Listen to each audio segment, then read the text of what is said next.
So I don't know about you, but sometimes when one thing after another happens in life, it can be hard to, in a way, stay positive or to stay hopeful.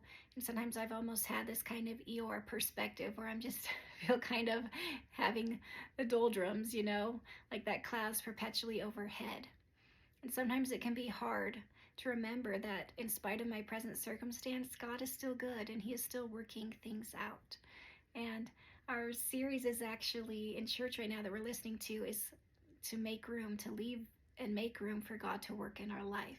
And at the end of last week's sermon, I just heard the snippet of the scripture that talks about enlarging our tent pegs. And so I had to go look it up. It's found in Isaiah 54. I encourage you to go read it for yourself.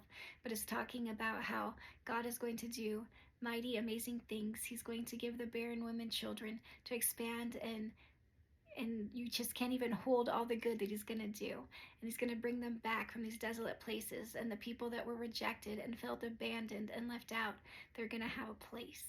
And God was just telling me through that, like, daughter, you've gotten so used to things being taken from you and not feeling like anything good is happening that you've gotten afraid of hoping again, of expanding your vision, of enlarging your tent pegs and making room for me to work, because every time it felt like you did before, it all came to naught. But the past is the past. This is the present. Are you going to walk out the future with me? Are you going to stop putting me in a box? And are you going to expand your tent pegs and leave room for me to work in mighty, amazing ways?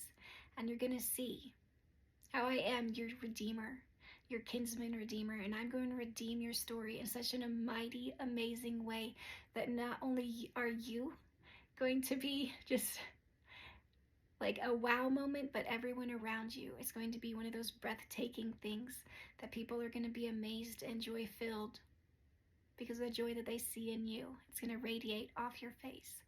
So stop living small, stop dreaming small, expand your tent pegs. And I felt like this was not meant just for me, but for you too, friend.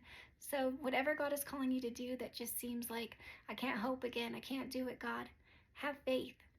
Just expand your tent pegs with Him, leave room for Him to work, and you are going to see all the mighty, amazing ways He is going to work. And another part of that scripture that had stuck out to me was a part where it talked about the people that have been rejected. The person had been rejected like a wife when they were young. And that really just stuck out to me because a lot of us I know can feel rejected in a myriad different ways by 10,000 different people it feels in our lifetime.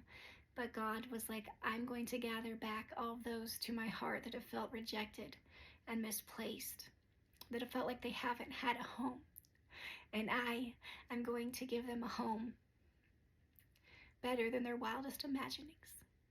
So my friend, I am praying for you that you will persevere on in these hard and trying times, and you will have the strength, the tenacity, and the bravery to think big, expand those tent pegs, and I cannot wait to hear what God is going to do in and through you. I love you. Have a great day.